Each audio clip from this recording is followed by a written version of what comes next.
I'm going to start out this segment talking about my last year and a half that I spent in the Air Force. Early 1970, I was assigned to fly AC-119G gunships in Vietnam, and I was a little nervous about it, but I was excited at the same time because I was actually going to get to go see some war action. But first, I had to go to a couple of schools up in Ohio. The first one was in Wilmington, Ohio, a little bitty town near Cincinnati that was a reserve Air Force base. Nobody in active duty was flying that aircraft anymore. So I decided I wanted to take Debbie with me, even though Mom and Dad, really wanted to watch her. And I said, no, I haven't been around her the first 3 years of her life, and when I go over there for a year and I may or may not come back, I wanted to spend as much quality time with her as I could. So reluctantly, they let me take her with me, and we headed off to Wilmington, Ohio, and we got up to this little bitty town. Housing was horrible. There was no rent houses. Anybody that had anything to rent and rented it, 6 months or a year at a time. And there was also hardly any daycare places. So I had one last stop at a rent house, and they said, no, we only rent for, long term. And I said, well, I'm getting pretty desperate. I said, instead of finding a place to live, I said, I guess if I could just find a daycare, I could sleep in my car if I had to. And they said, oh, there's a lady down the street here that she takes care of kids at her house. You can go visit with her. So I went down the street, and sure enough, big old white house and a bunch of little kids running around in the backyard. And so I went up and asked her, I said, I'm looking for a daycare, someone to take care of my daughter while I'm going to flight school here at the Clinton County Airport and getting ready to go to Vietnam. And I said, I can't find a place to live, and I can't find anybody that will watch my daughter. And she said, well, I watch kids, but she said, I'm kind of filled up right now. I really don't plan on taking any more children in. And she said, I also have an apartment upstairs, but we only rent it out for longer term, 6 months or a year. And I said, well, you're my last resort. I said, is there any way you could reconsider? And she said, well, let me talk to my husband when he comes home tonight, and we'll see what we can do. So just come back by here tomorrow, and we'll let you know. So I went back. This was Saturday. I went back on Sunday, late morning. I didn't know if they went to church or not, but they didn't. And so I went up and talked to him, and the lady said, well, since you're going to Vietnam and you're fighting for our country, and we'll do you a favor, and I'll watch your little girl, and we'll rent you that apartment upstairs for however long you're in that school. So I was naturally elated that we could all do it at one spot. And it did end up really, really a good situation. The lady was really nice, and I'd take Debbie down there in the morning on my way out to fly, and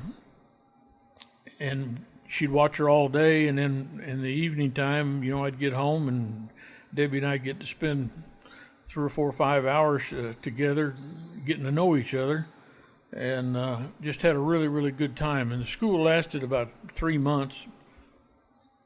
And so it worked out really, really well. I finished that school, and then I had to go up to Columbus, Ohio, to Lockbourne Air Force Base, and that was where we were I already learned to fly the plane. Now I learned how to shoot the guns, and that school, again, was about 3 months long. Again, couldn't find temporary housing. I did find a daycare at the air base, and they said they could watch Debbie during the day while I'm flying. I said, well, also another situation, I said, we're going to be doing some night flying up here. And 2 of the ladies that worked at the daycare said, we'll help you out. Says, we'll just take her home with us, and you can come get her when you get back from flying, whatever time it is. So that worked out really good. But again, I couldn't find a place to live. I ended up moving into the Holiday Inn, and that worked out pretty well for me too, though. And so I had a good place for Debbie to stay, and lived in the Holiday Inn where I didn't have to make my bed or do anything. It was all taken care of. And my per diem that I was making each day just about covered the cost of the room, so we were pretty good shape. So anyway, but I was going through the training and everything was going well, and the lady that ran the daycare, she would watch her occasionally at night, and so that worked out okay. And then the lady that was the innkeeper at the Holiday Inn, she kind of befriended more Debbie than me, but she said, there's no reason for you to have to stay here at this hotel paying, these high prices, which is like $30 a night or something like that. She says, why don't you and your daughter just move in with me, and I'll take care of her, from daycare after she gets out of daycare when you have to fly at night, and that way it'll be good for all of us. So she had 2 children, a little older, like about 7 and 10, I guess were their ages. But it turned out to be she was really a nice girl, and we got along real well. And Debbie had a more of a home life than she did, hanging around the hotel with me. But one of the highlights of my time at Lockburn was one of the instructors kind of took a liking to me, and he kind of gave me special attention and extra good hints and tips on how to keep from killing myself, or the airplane from killing me. And one of the things that he told me, he says, the specifications on this for takeoff speed, rotation speed, and all this here is going to vary somewhere around 120 to 140 knots is what you're going to be taking off at. He says, add 10 knots to that speed, and he said that could save your life. He said, because these planes do not perform well at all under the weight conditions that you're going to be flying and under the temperature conditions, because it's going to be very hot and very muggy, which hurts the performance of the engine. And he said, so just add 10 knots to every number and you'll be safe. And then, of course, I went and took my final check ride from this same guy, and he put me first to do the shooting of the guns, which I did a pretty good job hitting the target and everything. And there was 3 of us students all taking our check ride the same day. And he gave the other 2 guys a chance to shoot the guns, and then we got ready to come back and land. And he said, Vanover, he says, you get up here, I want you to do the first approach. And so I got up there in the left seat, and I'm driving along, and he said, okay, he said, we're going to do what they call a back course ILS, which means you have beacons that come up and show on instruments in the cockpit that tell you to turn left or right or go higher or lower to stay on the glide path to land. Except when you do a back course, you're on the opposite side, so all of those gauges are backwards, and which is a challenge. But I got it all lined up, and I was headed right down the track on final approach, and he said, this is too easy. So he pulled one of the engines and shut it off. He didn't shut it off, he pulled it to idle. And he said, let's make it a little harder on you. Let's see what you're going to do with one engine out. And so I naturally grabbed the yoke and pushed the rudder and kept it straight, and we went on right down the same glide path. Everything worked out great. And that'll come back to help me a lot once I got over in country. But anyway, so we left there, and we ended up going back to Fort Worth for a couple of weeks before I had to report to get on the plane to go to Vietnam. And so I had a nice time with Mom and Dad, and of course Debbie and I had gotten pretty close and got to know each other, and so that was pretty wonderful for me. So anyway, I got finished, and Mom and Dad took me over to Love Field and put me on a aircraft to California. I think I went out to Sacramento, and they had a contract carrier load about 250 of us on an aircraft that should have held about 200. And they flew us from California to Alaska, and it was Thanksgiving Day that we took off. And so we had turkey dinner on the plane, and we got up to Alaska, and they let us off and refueled the plane. We got back on and went to Japan. Well, it was still Thanksgiving, so we had turkey dinner there too. And so we got to eat turkey twice. We landed in Japan, And unbeknownst to us on the plane, there was an aircraft that took off about 6 hours after we did, following the same track, same full of GIs like me. And it took off out of Alaska and crashed and killed everybody on the plane. And of course, we didn't have any clue that that had happened. But Mom and Dad and other people were all making these frantic calls to airlines and airports and everything, thinking that I may have got killed on that plane. And they finally got through to me by the time I got to the Philippines. And of course, we still didn't know that had even happened. But I reassured them that I was not dead, I was still alive, and everything was good. But that was one of the items, one of the things that happened to me. Almost got me killed before I even got in country. When we got to the Philippines, we had about a 2-week jungle survival school, and that was kind of a strange thing.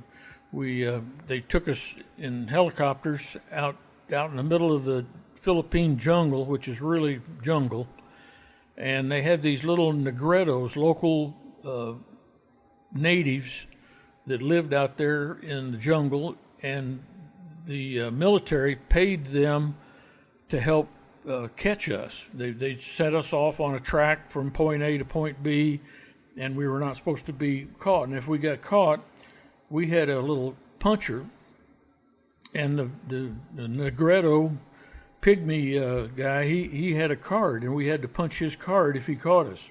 And every time he caught somebody, he got 10 pounds of rice. So that's what these guys lived on. And so they were really serious about finding us, because that meant whether they were eating or not. And fortunately, went through the whole thing and never got caught one time. One of the funny things is the guy that was in one of the instructors was telling us, at nighttime, there's about a packed 3 feet of dead leaves all over the entire jungle. And we're supposed to crawl down under the leaves and sleep at night, so we wouldn't be found by the enemy. And they just got through telling us about an hour before that all of the poisonous snakes and all of the rats, that's where they lived, was underneath all those leaves. And so I asked them, I said, hey, didn't that where you tell us where the snakes and the rats are, and we're supposed to sleep with them? I said, I'd almost rather get caught. And he said, well, no, you can't. You don't get caught, because you get caught, you're going to have to go back and do this all over again. So anyway, but we made it through. Only one guy had a little injury. He had a rat bite him on the lip. He had eaten some of his rations that they gave him, and he didn't clean his lips and mouth off.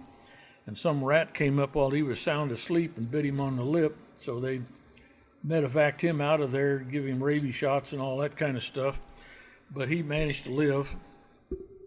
So one of the other things that happened, a second near-death experience, was while we were staying at these off-base quarters, because there were so many people going through Clark Air Force Base at the time. They didn't have enough quarters on base, so they put us in a kind of a hotel-like thing off base. And I was getting ready to go eat dinner with a couple of guys that I was with one afternoon. And I was walking down this outside hallway, trees all over on one side and the building on the other side. And I turned the corner and I took about 6 steps, and I could kind of sense motion behind me. And I turned around and immediately saw this Filipino with a 3-foot-long sword ready to chop my head off. Fortunately, he was about 6 foot away from me when this happened, and I guess I startled him by turning around, and he startled me by, just emotion, but he turned around and ran. So that was the second near-death experience that I had even before I got in country. Needless to say, we didn't walk out of our room unless there was 2 of us walking together so we could kind of guard each other. But after that was all over, then we headed off, got on another plane and flew down from Philippines to Saigon, and the base that I was going to be assigned to was right there in Saigon, Tan Son Nhut Air Force Base. And so I got off the the plane and got checked into where it was supposed to go, and they told us, who to report to and so forth, and they gave us our quarters, and it was really nice.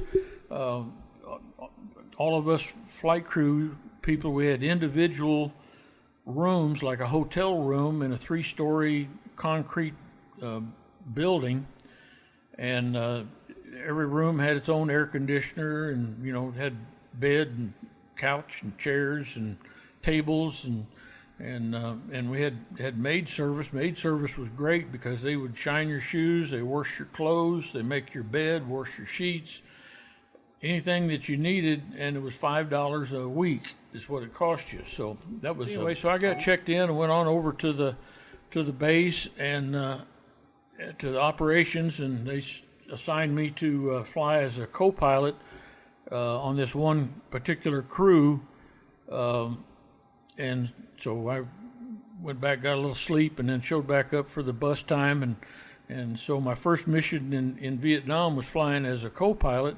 But they told me, they said you're going to have your own crew. It's going to take us 3 days to put together your flight crew, but you're going to be a pilot right off the bat. And a lot of the guys that were there, all of them started out as co-pilots and stayed as co-pilots for a while. And I found out later that my check ride that I had taken at Lockbourne, the instructors all pumped me up about how good it was, and that helped me get to have my own crew right off the bat. So it wasn't 3 or 4 days after I got over there that I had my own crew put together, and I became Shadow 26. The first mission I went out on was, again, as a co-pilot. We got in a firefight with some pretty heavy armament from the ground. They were shooting all kinds of 50 caliber and 20 millimeter cannons and some kind of rocket. I don't even know what they called it, but one of them went right between my cockpit seat and our right engine. I don't know how it kept from hitting the prop or the wing or the fuselage, but you could see the smoke and hear the sound of the rocket propelled thing, whatever was making it go, and it went right on by my window, and I thought to myself at the time, I said, gee, if this is what combat's I'm going to earn every penny of that $180 or whatever it was they were paying me every month.